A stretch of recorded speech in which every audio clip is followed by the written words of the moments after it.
Semitic Magic, Its Origins and Development by R. Campbell Thompson. The Labertu, Labasu,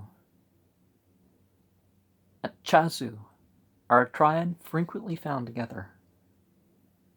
And, okay, I'm not sure if this part completed, so I'm going to say the part where there was somebody in the Suez Canal that said that he could tell whether a black person was a demon or not. His hair would stand up on his end of its own accord if it was a supernatural being. Now, there can be stuff associated with people, but remember, black by their standards, not black by our standards. But either way, your own feelings, per se, about a foreigner or somebody that looks different could have nothing to do with spiritual presences. Of the first named, we find a whole series of incantations written against her. She's a female daughter. She's a female demon, the daughter of Anu, and she makes her home in the mountains or cane brakes of the marshes. Children were particularly exposed to her attack. It is curious to see how solicitous the Semites were in guarding their babies from the malign influence of such lamia. For instance, the spells against the Labertu include an incantation to be written on a stone and hung around the child's neck. Labertu of Anu is her first name, the second sister of the entities of the streets, the third, sword that splitteth the head, the third, the sword that splitteth the head, the fourth, wood kindler, the fifth, goddess, well, let's say demoness for every gendered one, demon and demoness, right? Of awful mien, the sixth, the trusted,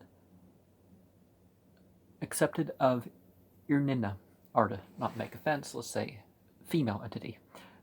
The seventh, by the great entities mayest thou be exercised. With the bird of heaven mayest thou fly away.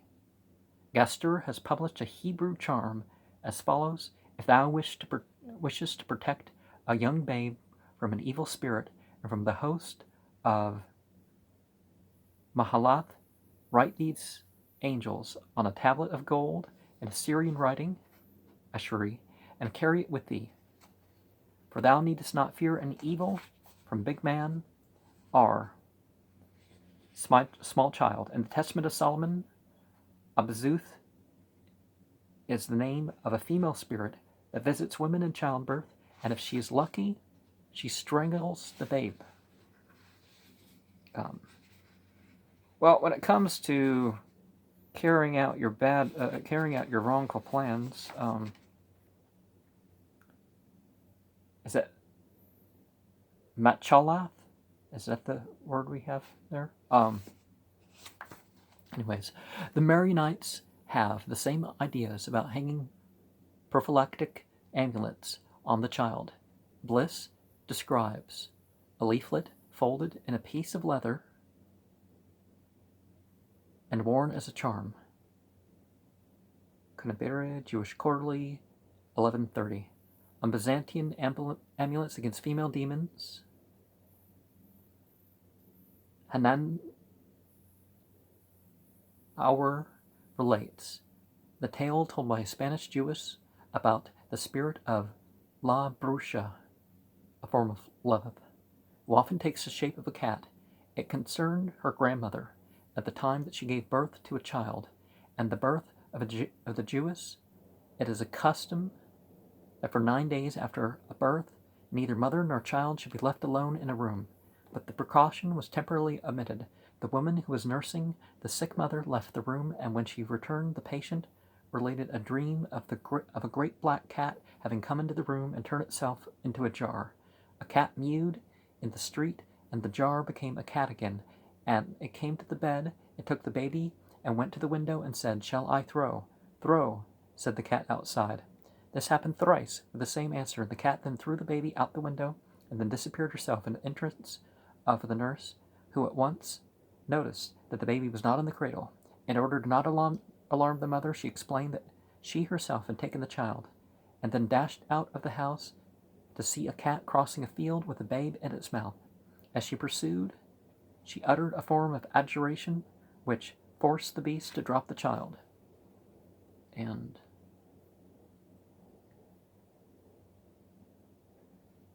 it is inscribed with a prayer to Saint Cyprian to preserve all who read it, wear it, or put it into their houses on the beasts, that they may be safe from the evil eye, from the shadows of night, from the evil spirits lurking in things, animate or inanimate, in food or drink.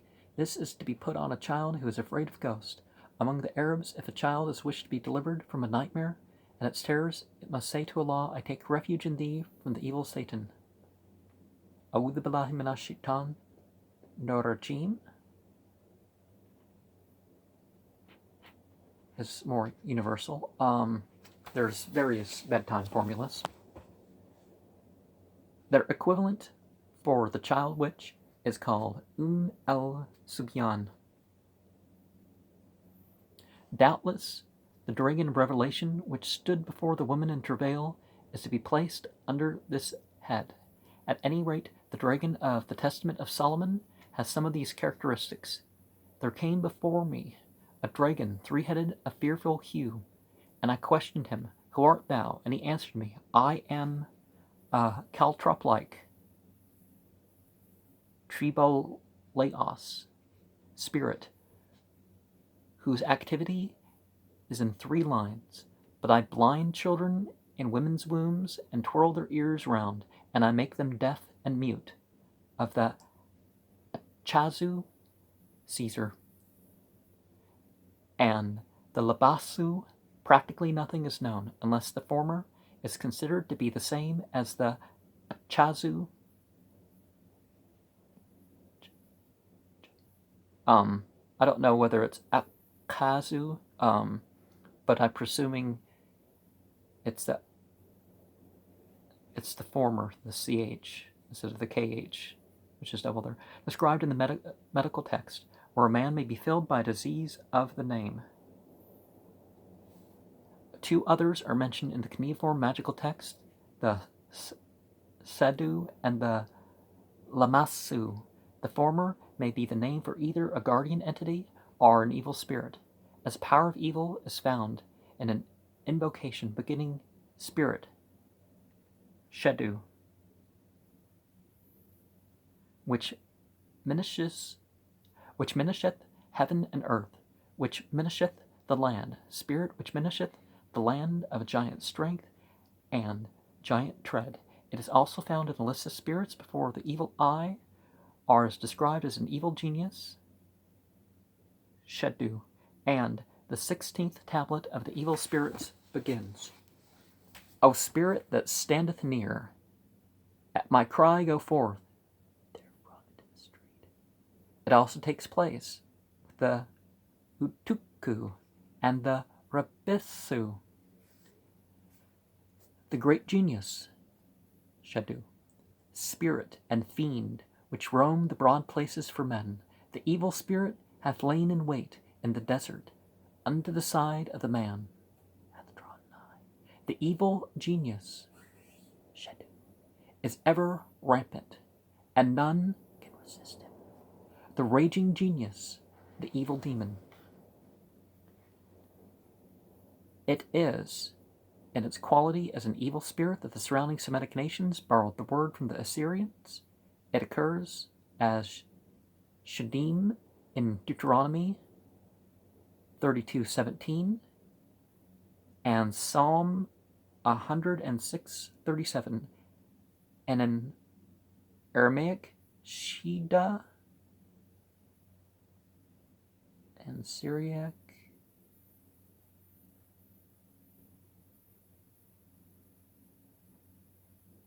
Wui. Okay. In latter times, it is the subject of much discussion among the rabbis. So when we see this Shadeh al-Che, Che can be thought of as a stomach, Shade, casting out the goat demon, and Al, the power that casts out the goat demon. It's a pretty cool name if you, from that perspective of its meaning. For instance, the Shedim are said in the Talmud to possess 6 qualifications, 3 of which belong to man, 3 to the angels. For though they eat, drink, multiply, and die as men do, they have wings, foreknowledge of the future, and can travel the world from one end to the other, just like the angels. Indeed, according to some, they can assume any shape or form they like, and being able to see without being seen themselves. Others say that they were begotten by the 2 angels named Azza and Azal on Nama, the daughter of Lamech, before the flood. And section 4, I don't know if that was reference to Surah 4 that George Sale commented on the Quran via the Zohar. I might want to go back and correct his commentary at some point. But there's a lot of stuff I can do as far as presentation works. But inasmuch as this has become a generic term in late times for devils generally, it will be more expedient to discuss it further on under the broader view of supernatural beings. The Sadu, however, to return to its Assyrian phase, was also looked upon as a beneficent spirit, thus approximating to the idea of guardian angels, with the Lamasu, which appears always as a kindly spirit. It is appealed to at the end of invocations, which, being frequently invoked to be present after the evil spirit has been cast out, the exorciser, for instance, will ban the evil spirit thus: May the entity Dubsag Unugki, the patron of Kulabi, for my life and health, follow after me. A kindly guardian marcheth on my right. A kindly spirit, Lamasu, marcheth on my left. When I draw near unto the sick man, when I lay my hand on the head of the sick man, may a kindly guardian, Shadu, a kindly spirit, Lamasu, stand at my side. The entities perform the incantation of the deep, that a kindly guardian, a kindly spirit, may stand at the side of the man, the son of his entity. May the evil spirit, Utuku, which hath seized him, the sick man, stand aside. May a kindly guardian, stand at his head. May a kindly spirit stand continually at his side. The magician ends his spell with a prayer to Oh, that thou wert my guardian genius, Shadu, and my guardian spirit, Lamasu. While on the subject of guardian spirits, it will here be fitting to look into the question of guardian angels to see how far the Assyrian beliefs tally with those of other Semites. The rabbis maintain that every man had 2 guardian angels who accompanied him.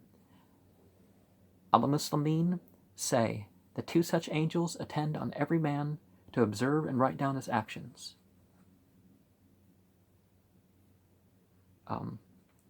See Surah 50, what verses? I don't remember. 14, 15, 16, something like that.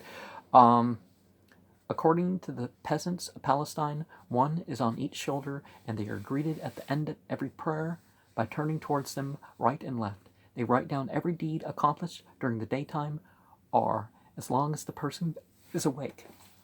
We have to consider, in relation to this, the 2 phrases which so constantly occur in cuneiform religious text: the man, son of his entity, and his entity and his female entity, the latter occurring frequently in so-called penitential psalms. The former is to be found in the incantations and seems to be used to indicate that man really has an entity as his protector against the evil spirit who is being exorcised. Thus, such phrases as unto the man, the son of his entity, come not nigh, until thou departest from the man, the son of his entity. And remember, the male and female entities are jinn, so the ones that are accepting of worship, obviously, we're talking about shayateen, men al jinn, but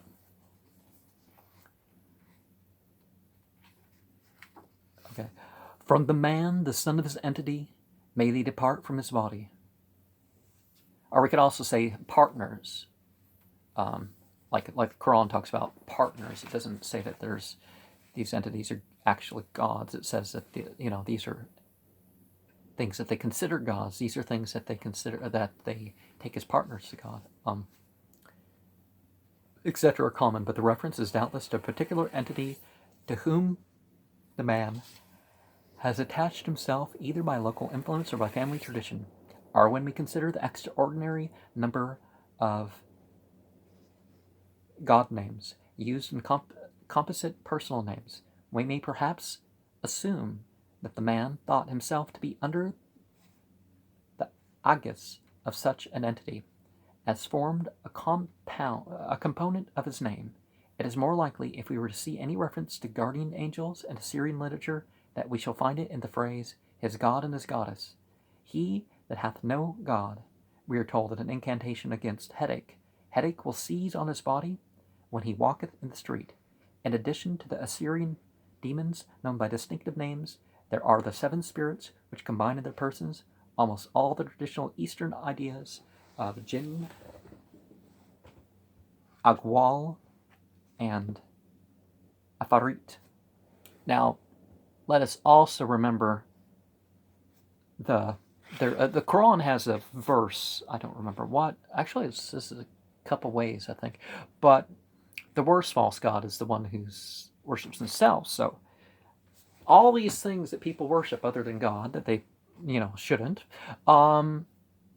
It's even worse when they're like, I'm the god and I'm not going to worship anything.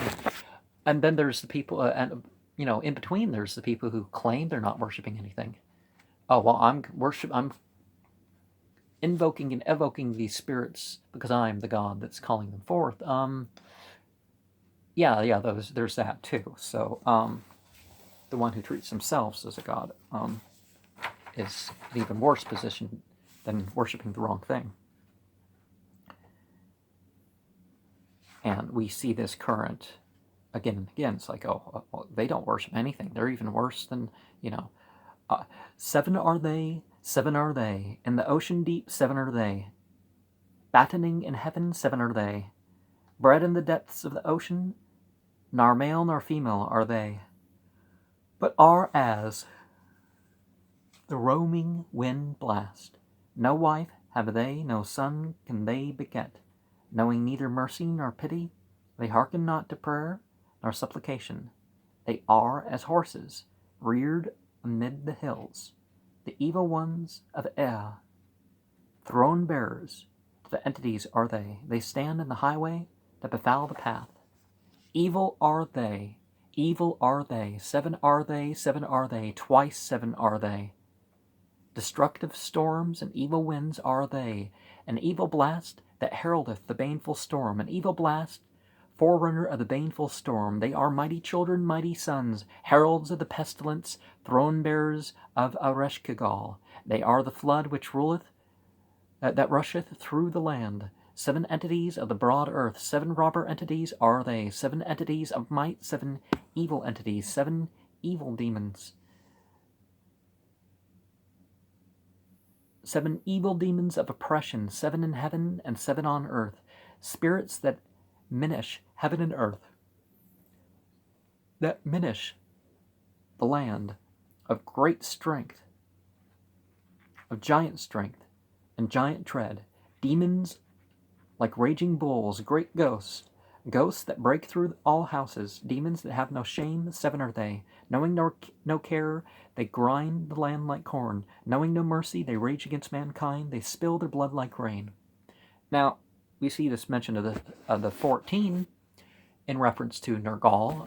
I've already done a ceremony that kind of enacts some of that mythology. But and we also see in Al-Quran 14 of 14 letters of that alphabet, which is half of omitting the Hamza. Half of those letters are used representing all the types of speech. But okay. Maurice Lamagui says that pestilences, tempest, and hail were all regarded as the work of demons, and the superstition continued amongst all the Christians of the Middle Ages. Literally, beholdeth. What is beholdeth? Oh, heraldeth is beholdeth. And we continue. Devouring their flesh. The 14, responding to the 14 could be a function of that. We definitely see even people who don't believe in it, don't understand it, and repeating the Quran and some other things, you can have certain effects are had. But let's return. Devouring their flesh and sucking their veins, they are demons full of violence, ceaselessly devouring blood. Warriors twice seven are they, that in a single spawning, in the creation of a new, were spawned. They are the roaming wind blasts. No wife have they, no son do they beget. Since they know not. From land to land they roam, driving the maid from her chamber, sending the man forth from his home, expelling the son from the house of his father, hunting the pigeons from their cotes, driving the bird from its nest, making the swallow fly forth from its hole, smiting both oxen and sheep. They are the evil spirits that chase the great storms, bringing a blight on the land. Through the gloomy street by night they roam, smiting the sheepfold and cattle pen. The land, as with door and bolt they shut up. In the city like a snare they are set. Through the door like a snake they glide, through the hinge like the wind they blow, estranging the wife from the embrace of a husband, snatching the child from the loins of a man. They creep like a snake on their bellies. They make the chamber to stink like mice. They give tongue like a pack of hounds.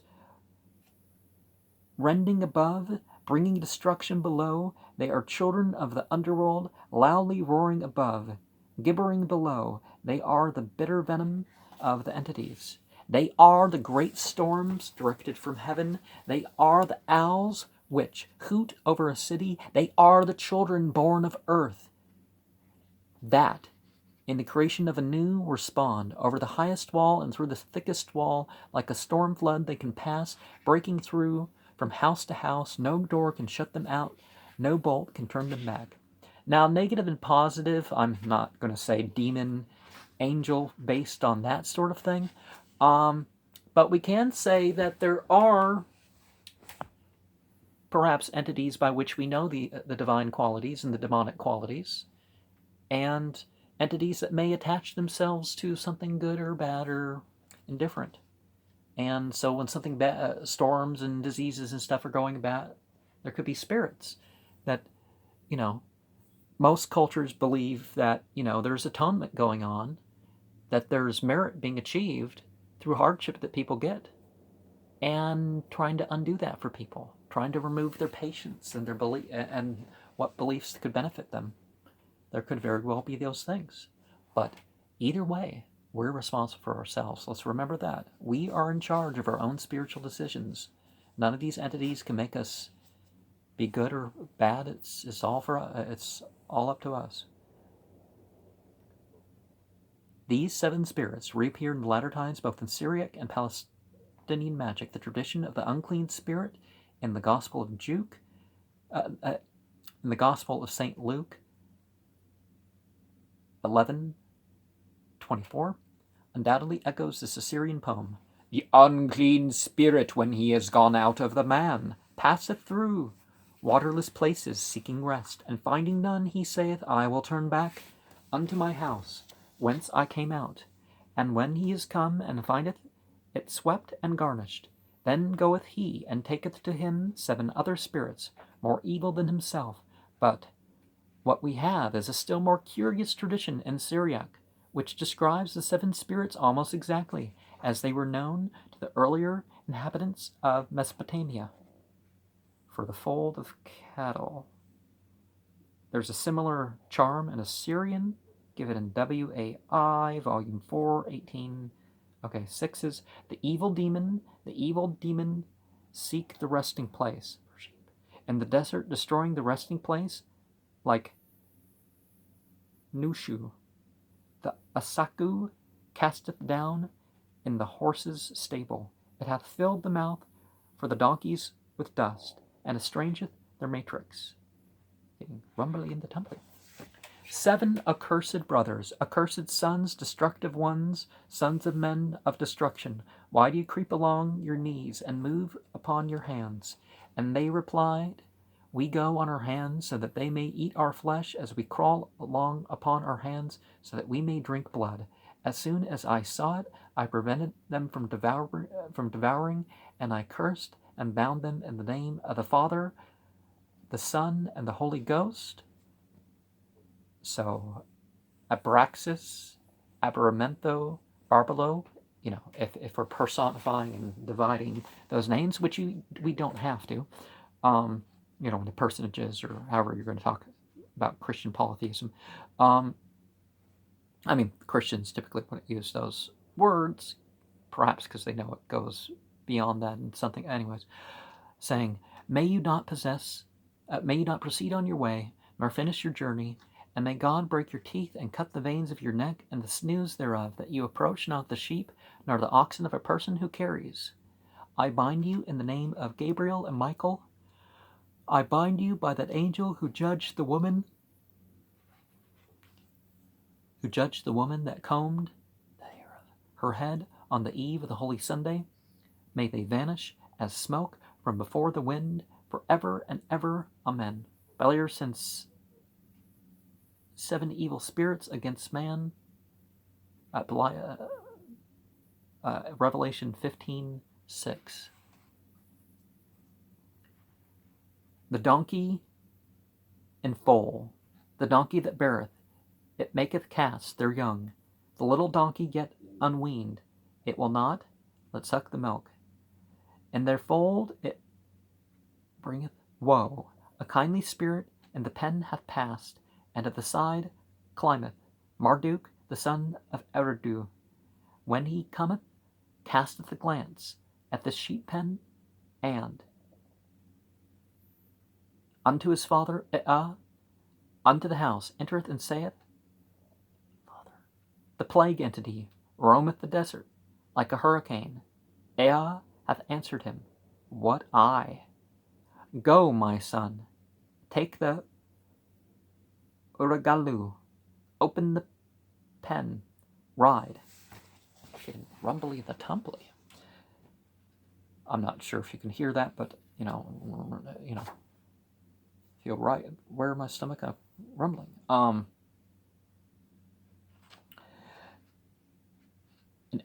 In Arab lore, beasts are able to perceive the approach of spirits. Cocks crow and donkeys bray. And with this, Wellhausen compares the story of Balaam's donkey. There is mention of 7 angels that had the 7 plagues, and we may surely see some echo of the 7 evil spirits in these things saith he that hath the 7 spirits of God and the 7 stars. And we can also tie to other parts of Persian things like the art, sometimes it's the 7 names of God. Again, between the 7 Assyrian spirits and the 7 Devas are archdemons of Zoroastrianism, there must undoubtedly be some connection. The curious description of these spirits as throne bearers explains the tradition of the Chayot in late Hebrew. Okay, if a dot below is ch, in late Hebrew theology, who carry God's throne. Moreover, there is a class of angels in Islam called the throne bearers, who are said to be at present 4, but on the day of resurrection they be strengthened by additional 4, who then bear the throne of God above them. Does it say which verse of the Quran? Oh, well, we're talking something in Surah 40 and 59. 69.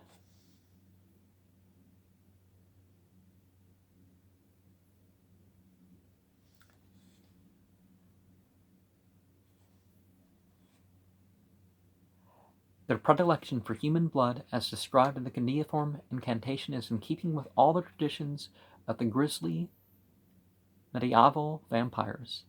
In an Ethiopic charm, an invocation is thus made.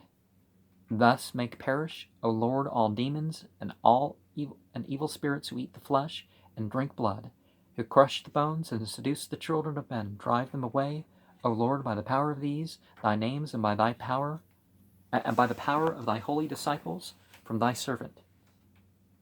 So we see that the worshiping of the demons, that format has been taken on into the worship of angels and saints and stuff like this.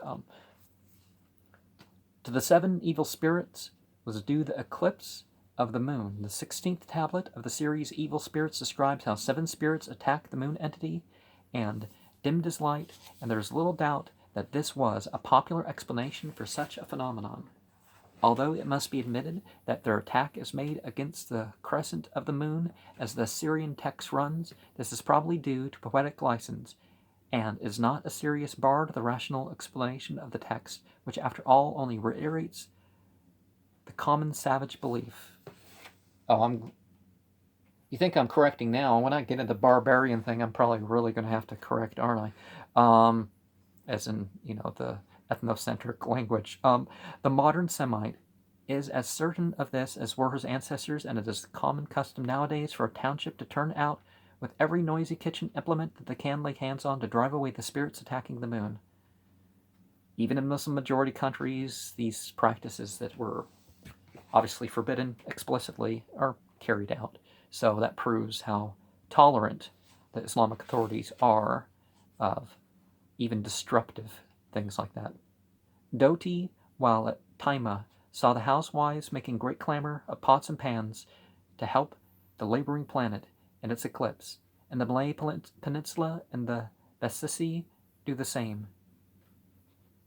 As in Macedonia, considering an eclipse a portent of bloodshed, met it with reports of firearms. From St. Maxime de Turin, it's evident that the Christians of his time admitted that it was necessary to raise a hubbub during an eclipse to prevent magicians hurting the moon. And Golden Bough talks about the Hebrews drove off the Shadim at funerals by blowing a shofar trumpet. There was a belief in a dragon or fish that swallows the moon, curiously widespread. The Metawile had this superstition. Also, the Peruvians, the South Sea Islanders, hold that the sun and moon had been swallowed by an offended entity, whom they introduced offerings to eject the luminaries from his stomach. When it's remembered that Jonah was swallowed by the great fish for 3 days, the period of the moon's disappearance of the month, the coincidence is worth considering. And it's very possible that that's where the whole thing